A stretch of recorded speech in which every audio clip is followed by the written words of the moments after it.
una variación positiva, ¿no? Entre el 22% al 8% de Santo Domingo, Carchi, Loja, Azuay y Zamora Chinchipe. Ellos mantienen un pequeño incremento de casos, ¿no?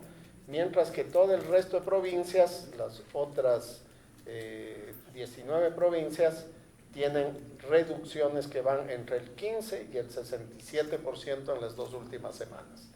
Siguiente. Aquí tienen la misma información por tasas, es decir, por 100,000 habitantes, para ajustarlo a la población. Siguiente. Y la información, sí, podemos ponerla, sí, la siguiente, la anterior, por favor, lo que pasa es que no podía ver la siguiente. Y aquí tenemos la información de la mortalidad, ¿no? En la última semana tenemos reporte de una persona fallecida en la provincia de El Oro.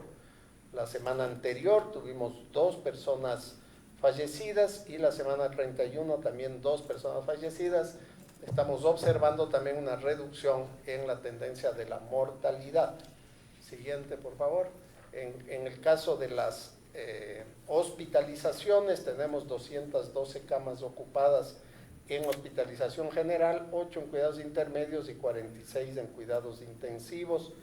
La mayor parte corresponden a hospitalización en el IES, 98 en el Ministerio de Salud, 82 en la hospitalización general. Siguiente. Y observamos aquí la tendencia de la hospitalización que se mantiene también estable. Siguiente. Y las unidades de cuidados intensivos que ya empezaron a disminuir la presente semana de manera importante. Eso con respecto a COVID. En resumen, la tendencia de la reducción de casos se mantiene de manera importante. Estamos ya en la fase de reducción de la ola que tuvimos el inicio hace 5 semanas. Siguiente, por favor. En el caso de la viruela del mono, para la semana 33 tenemos un total de 35 casos a nivel nacional. Tuvimos un aumento de 16 casos la presente semana. Estos casos son la mayor parte en la provincia de la Azuay. En la Azuay tenemos ahora 11 casos, 9 en Pichincha, 7 en Guayas, 4 en El Oro, 2 en Santa Elena, 1 en Los Ríos y 1 en Cañar.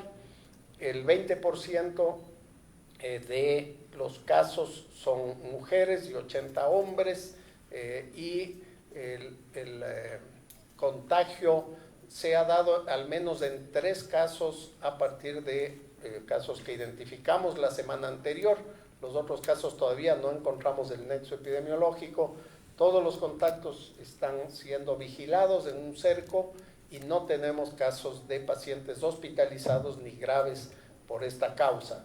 Seguimos manteniendo las recomendaciones de las medidas de protección, básicamente el lavado de manos, el evitar utensilios, sábanas, etcétera, de personas contagiadas, evitar el contacto estrecho con personas mientras tengan síntomas, especialmente en la piel, ronchas, vesículas, pústulas en la piel, que son las que producen el contagio, y mantener el aislamiento de estas personas mientras se mantienen los síntomas o la evidencia de las lesiones de la piel.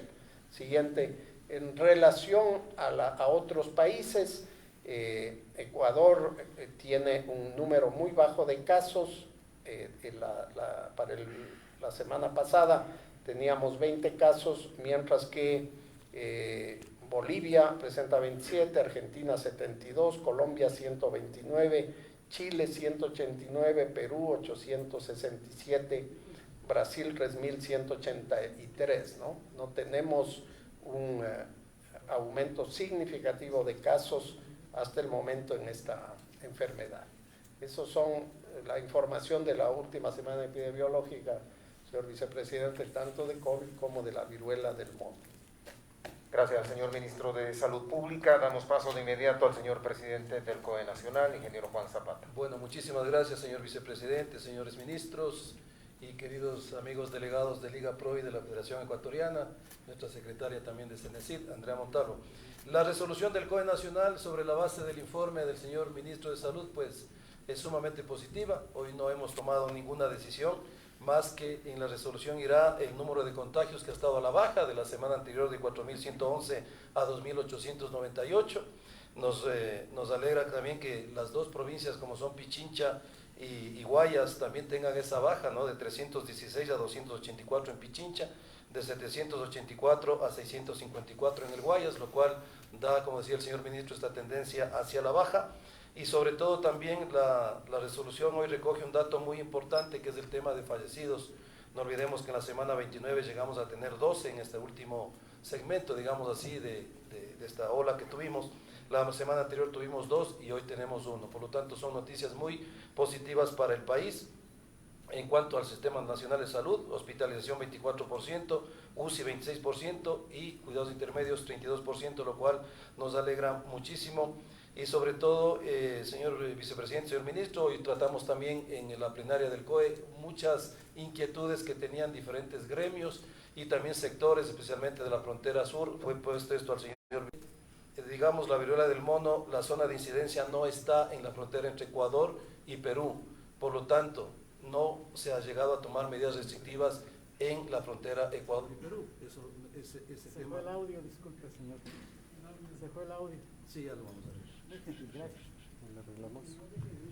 El de al lado, el de al lado.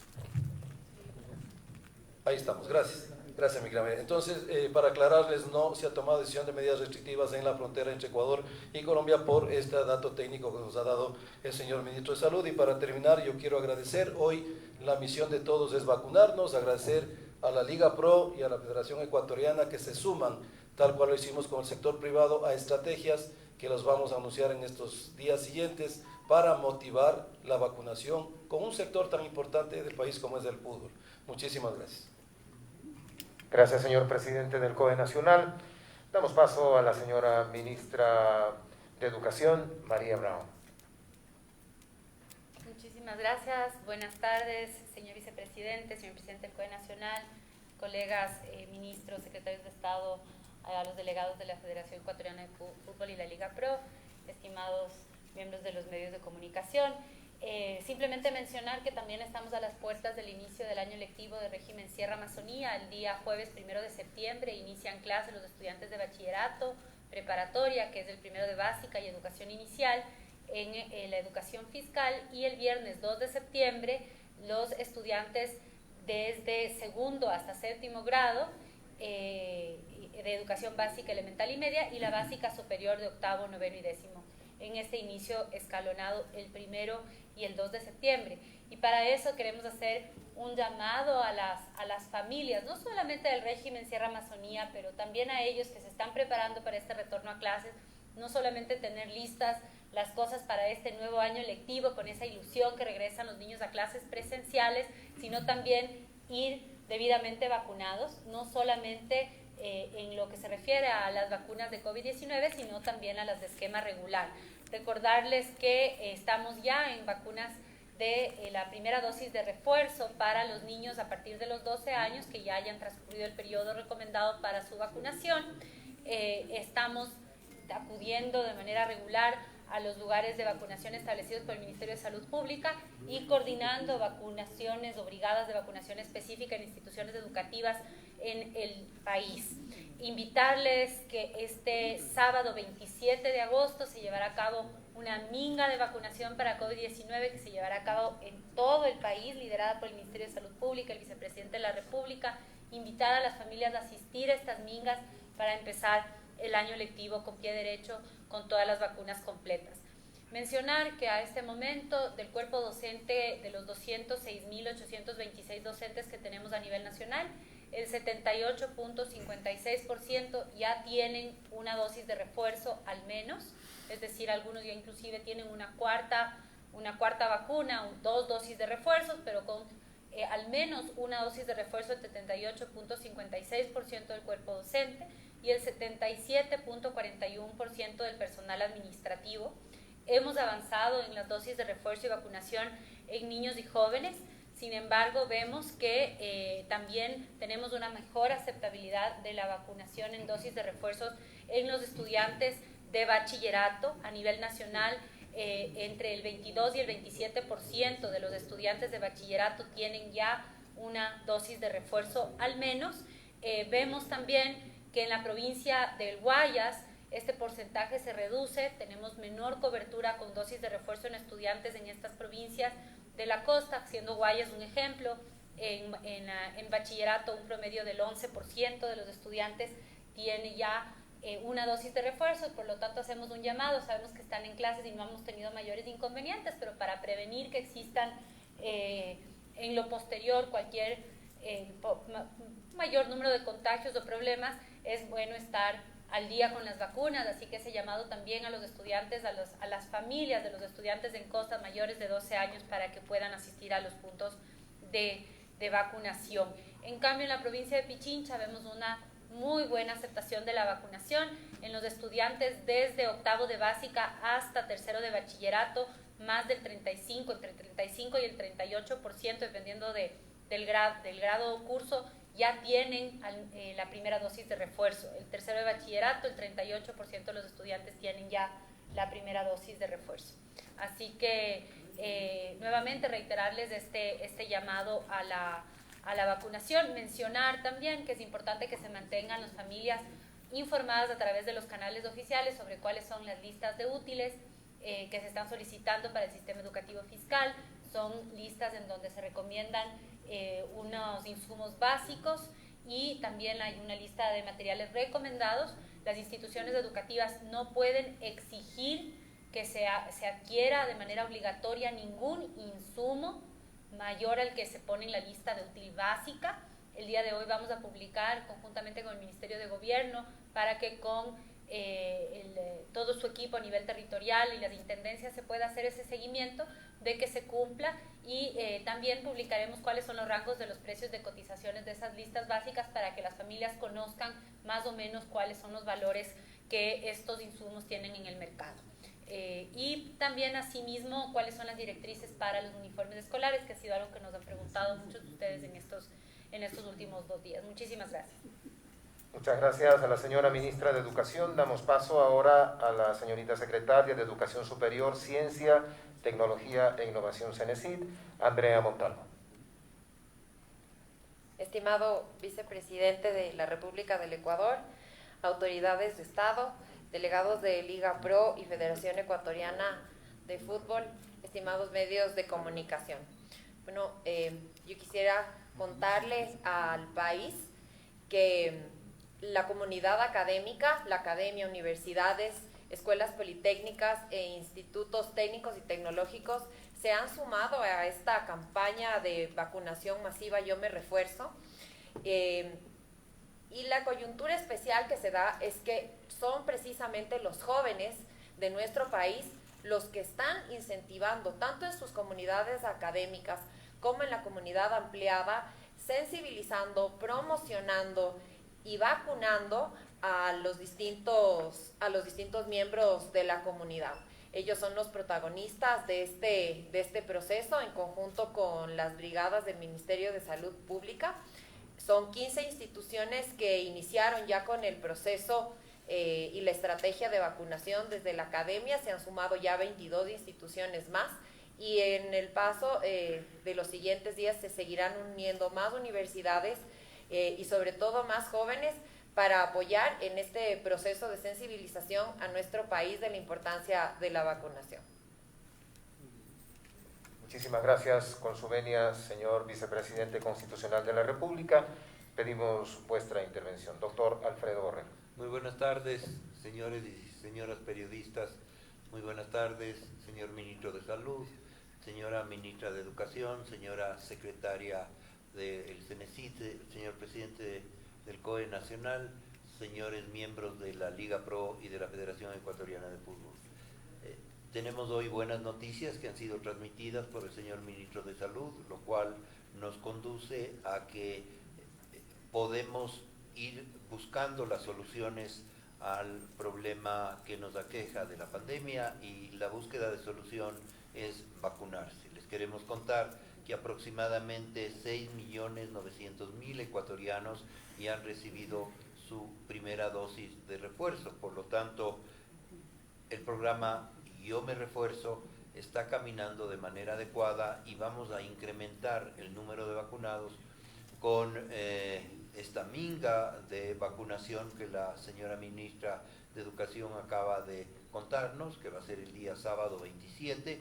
Ahí vamos a estar todos, es decir, va a haber puntos de vacunación que los manejará el ministerio, puntos de vacunación que los manejarán las empresas privadas, puntos de vacunación en las instituciones educativas, y el objetivo fundamental es terminar el 31 de septiembre con aproximadamente 10.5 millones de ecuatorianos que han recibido la tercera dosis, es decir, la primera dosis de refuerzo. El señor ministro me comentaba que está en el proceso de negociación de un cargamento de aproximadamente 2.500.000 vacunas, y eso es importantísimo.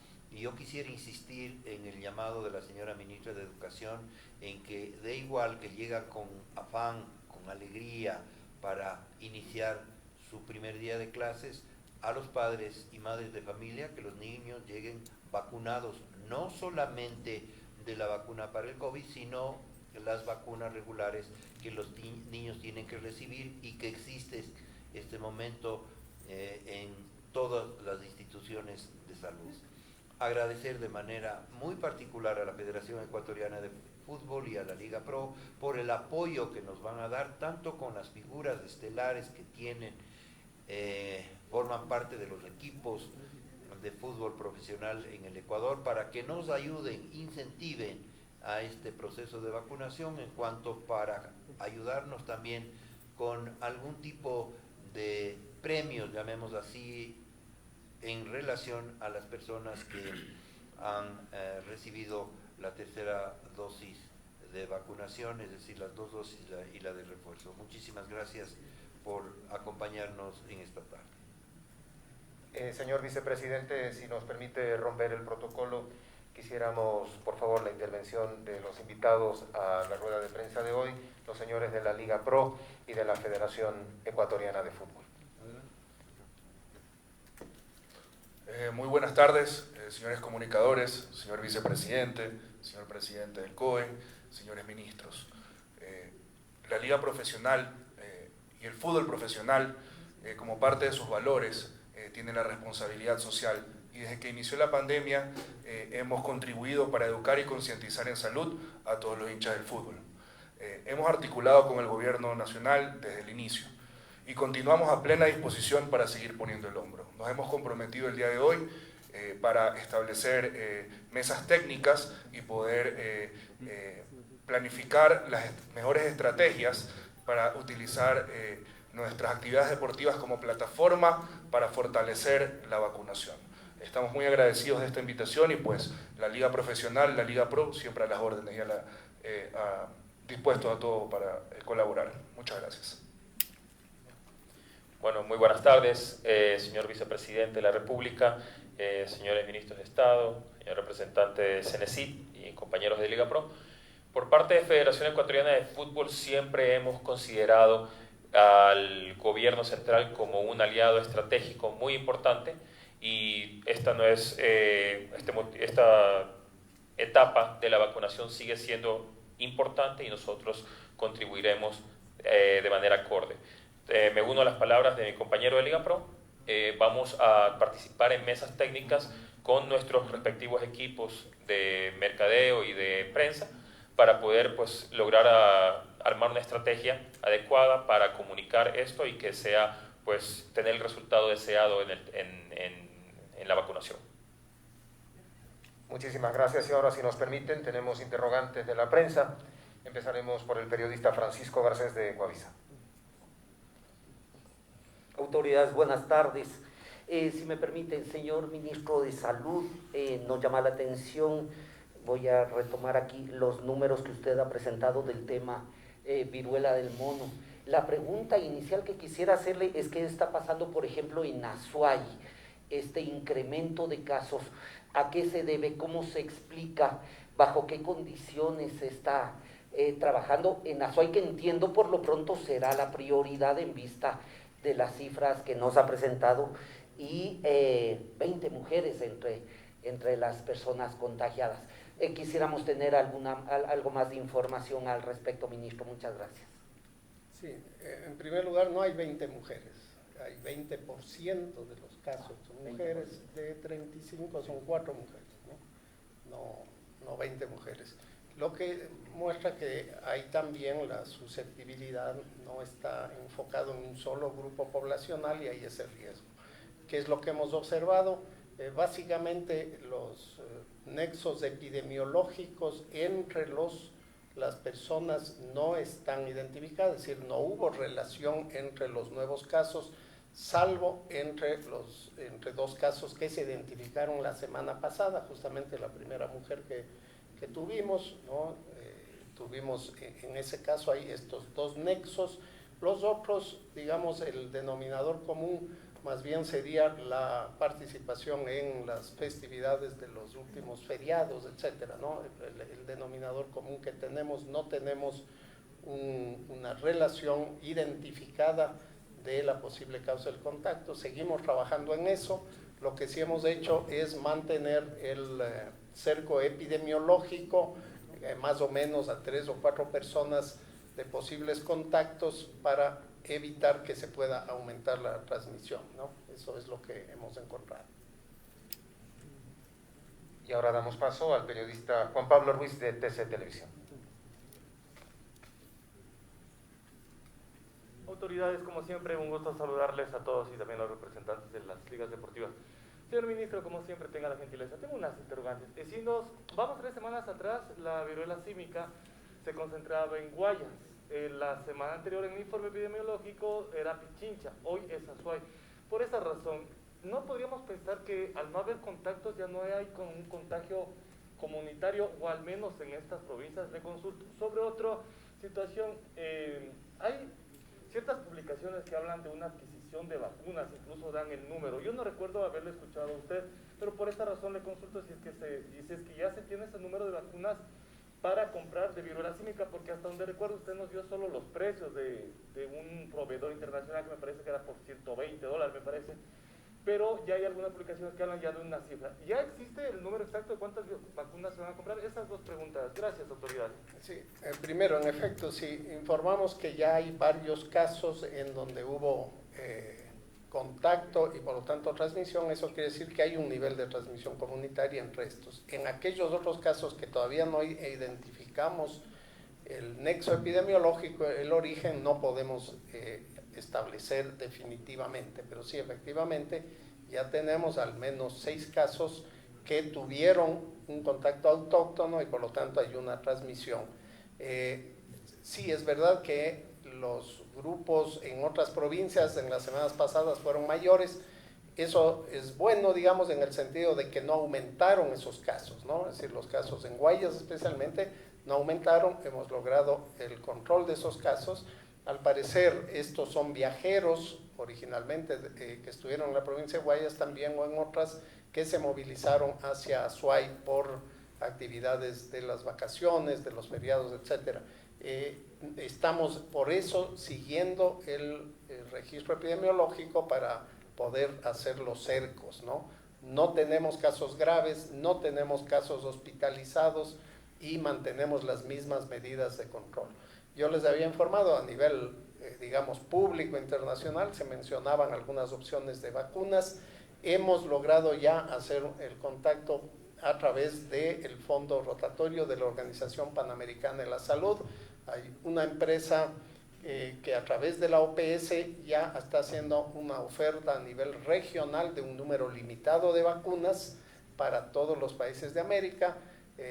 La OPS nos ha informado que ellos van a tener una dotación de alrededor de 100,000 vacunas para los países de la región y nosotros hemos hecho una aplicación por 5,500 vacunas. Recuerden que la vacuna de la viruela del mono no es de uso poblacional, no es de uso masivo, solamente se utiliza en casos de que haya focos de transmisión para los contactos cercanos.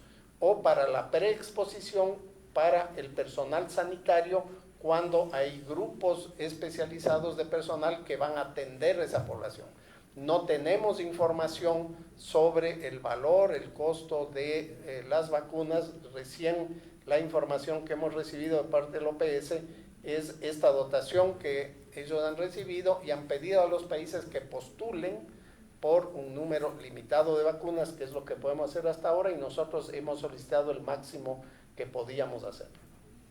Solo una aclaración al respecto, ministro. ¿Fechas hay para esto? Nosotros enviamos el día el día viernes la postulación. No hemos recibido todavía fechas de entrega de las vacunas. Disculpe, señor ministro, le puedo insistir. Entonces, entendería que estas 5.500 dosis podrían servir para aplicarlas al personal de salud. Como no es una vacunación masiva, no hay 5.500 contactos, ni cercanos, ni todo eso. Entendería yo, por eso le consulto.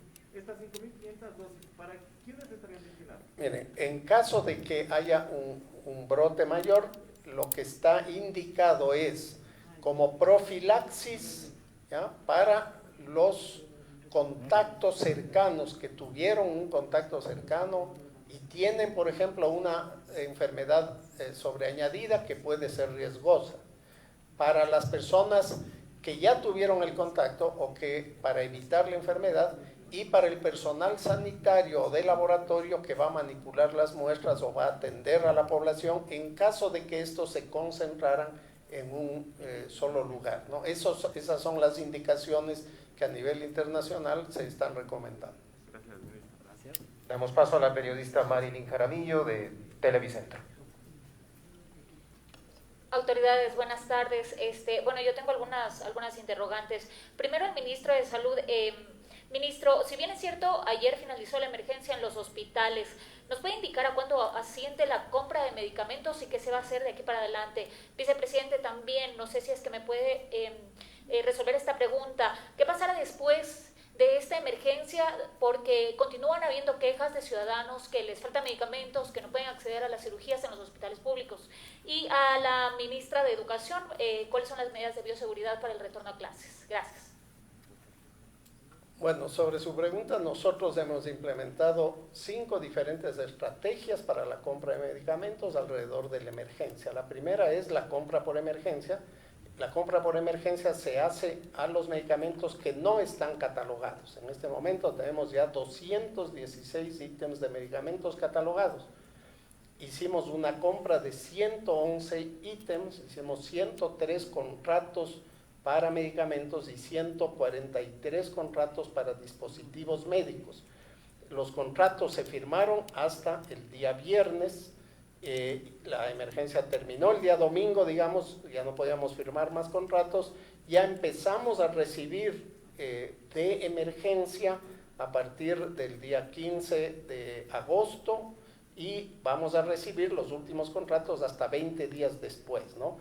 El segundo mecanismo, una vez que al inicio de la emergencia se empezaron a activar las compras por catálogo electrónico, una vez que el CERCOP inició las subastas inversas electrónicas, hemos comprado alrededor de 975 órdenes de compra por inicialmente 167 ítems de medicamentos que estuvieron catalogados para el 1 de agosto. Estos ítems empezaron a entregarse 15 días después, a partir del 15, y se van a seguir entregando por entregas mensuales hasta el mes de noviembre, con lo cual vamos a abastecer por 8 meses. Ya esta semana que empezamos a recibir los medicamentos, estos ya están siendo distribuidos en las coordinaciones zonales, en los hospitales, etcétera. Entre estos dos mecanismos hemos comprado alrededor de $25 millones en medicamentos y $5 millones en dispositivos médicos. A partir de este momento, y una vez que se terminó la emergencia, reiniciamos los procesos de compra regular de medicamentos e insumos a través de las coordinaciones zonales y hospitales. Estos llevan ya los procesos normales.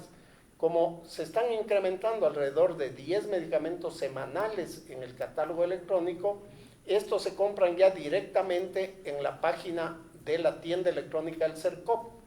No hay que hacer concursos, no hay que hacer procesos, no hay que hacer negociaciones de ningún tipo, se compran al precio y a la calidad y al proveedor definidos en el catálogo y se entregan a los 15 días. Eso nos evita prácticamente 90 días de procesos de contratación, ¿no? Entonces, esos mecanismos, inmediatamente que terminó la emergencia, ayer 22 de agosto, iniciamos los procesos, unos que ya habían estado iniciados antes de la emergencia y otros nuevos para medicamentos e insumos médicos. Al mismo tiempo, como ustedes saben, el 1 de agosto empezamos, el 15 de julio empezamos el plan Medicina Cerca, ¿no?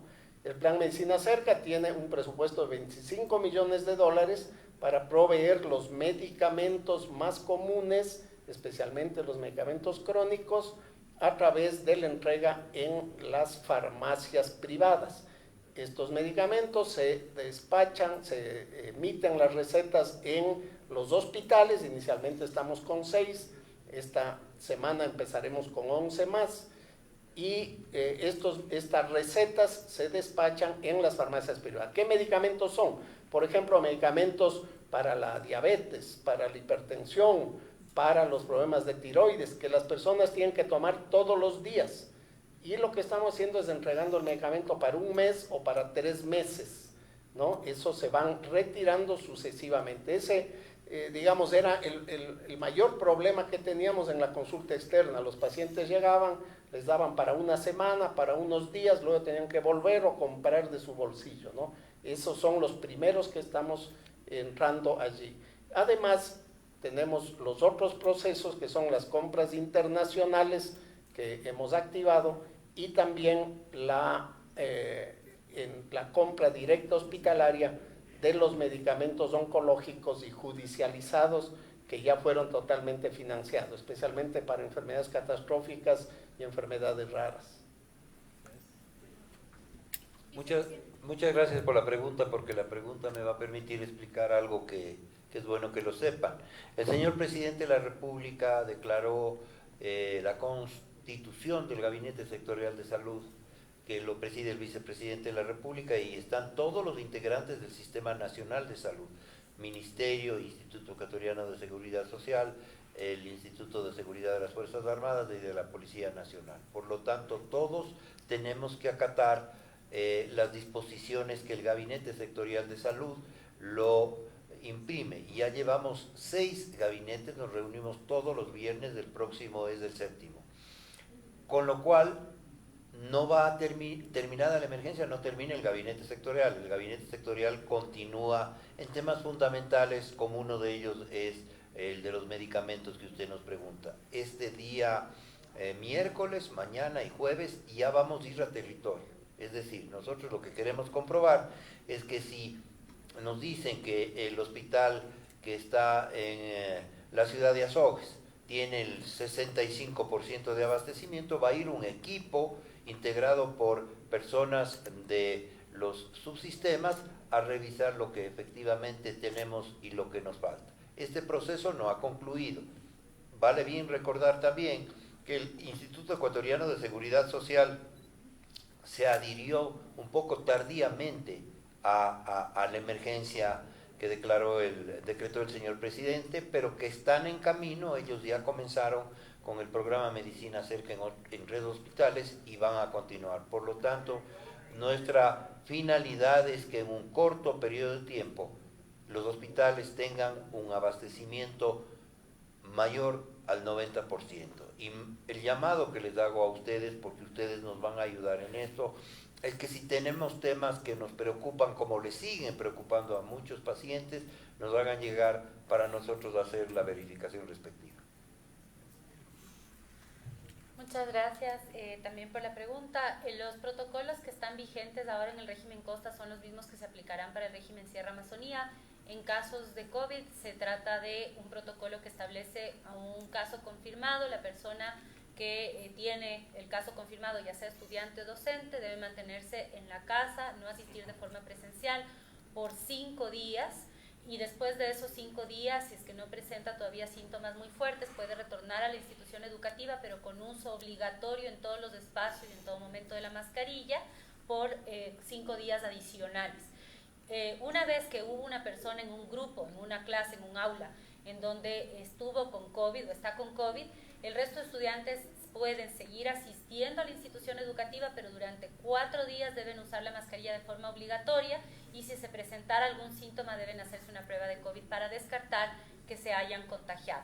Este es el protocolo que está vigente al momento, el que está funcionando en el régimen Costa y el que se aplicaría en el régimen Sierra Amazonía. En el caso de otras enfermedades, incluido posibles alertas o contagios que existiesen en el futuro de viruela símica o cualquier otra enfermedad, aplica el protocolo aprobado por el Ministerio de Salud Pública y el Ministerio de Educación para prevención de casos de salud.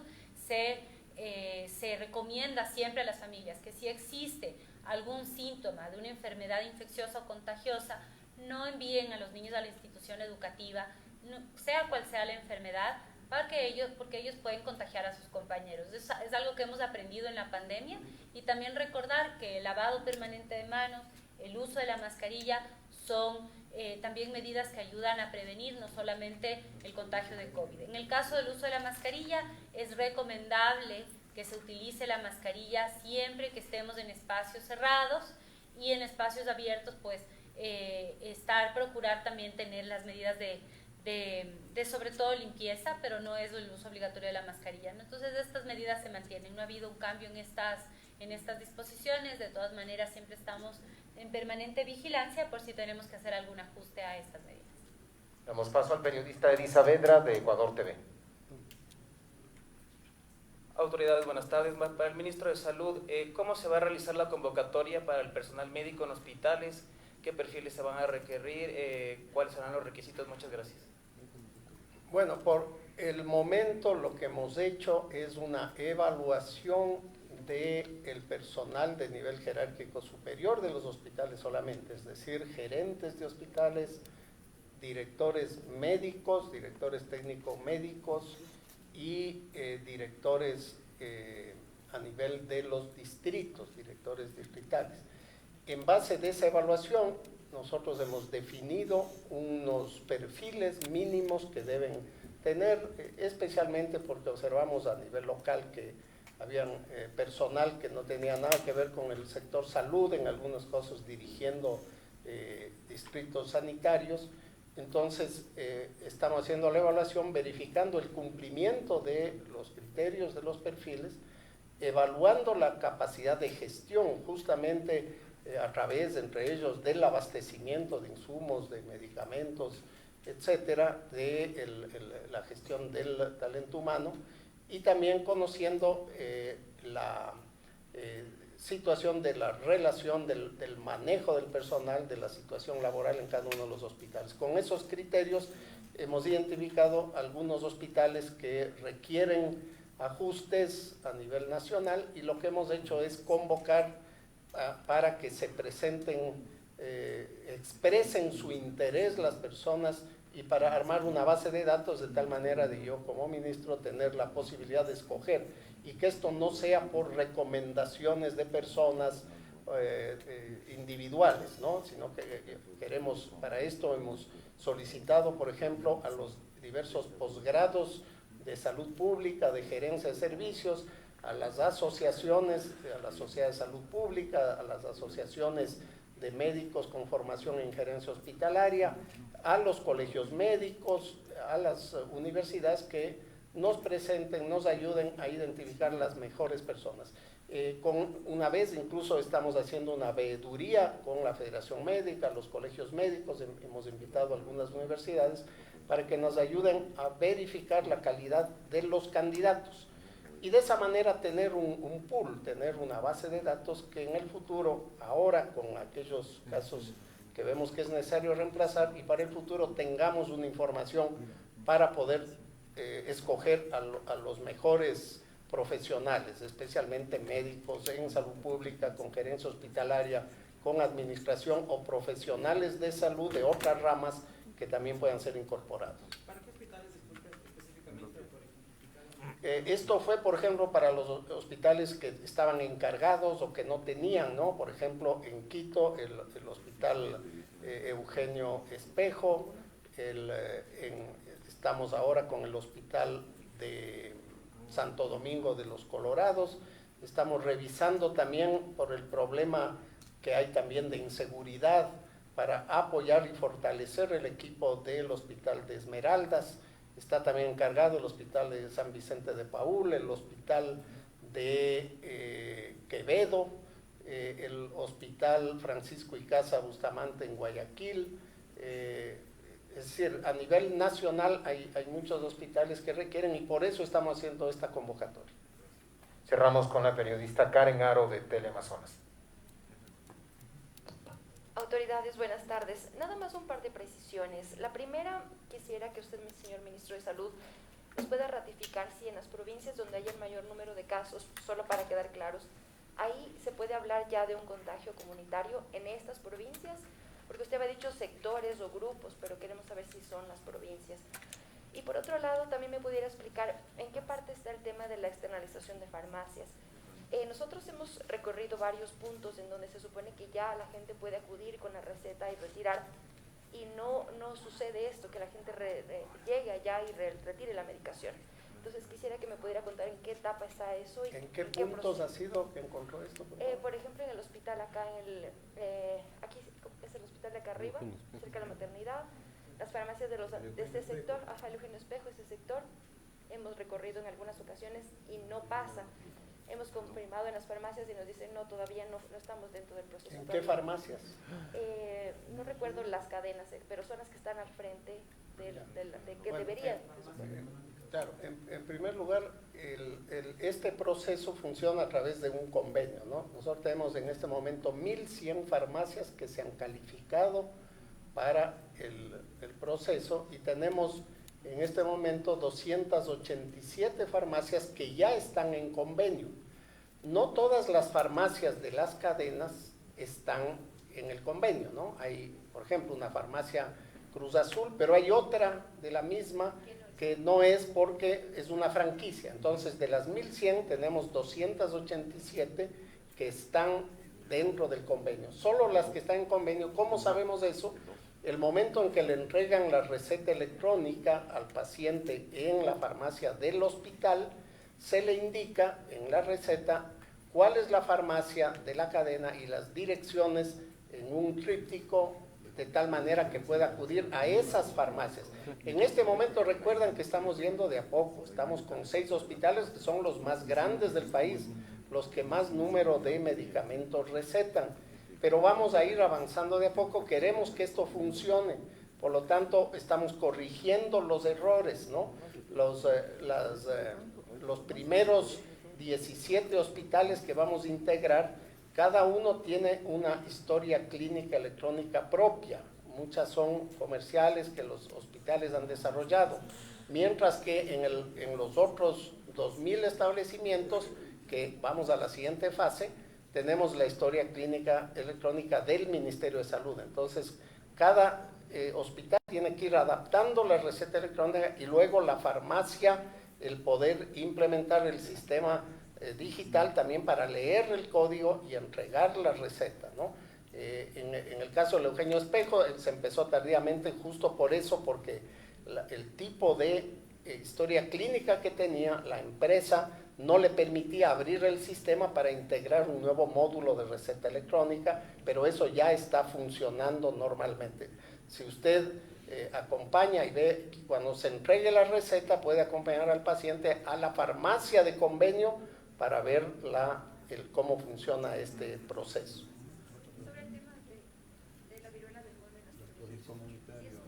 Sí, eso les digo, en el caso que ya tenemos un caso confirmado autóctono local y ese caso produjo un contagio a otra persona, entonces podemos decir que ya el contagio es comunitario. No, es en los casos, lógicamente, ¿no? Tenemos ese hecho que ha ocurrido en Guayaquil hace 2 semanas, en Cuenca esta semana y en El Oro la semana anterior, ¿no? pero estos casos no se han expandido, es decir, de estos contactos, de estos 2 casos de contagio, no tenemos otros contactos entre ellos que estén positivos.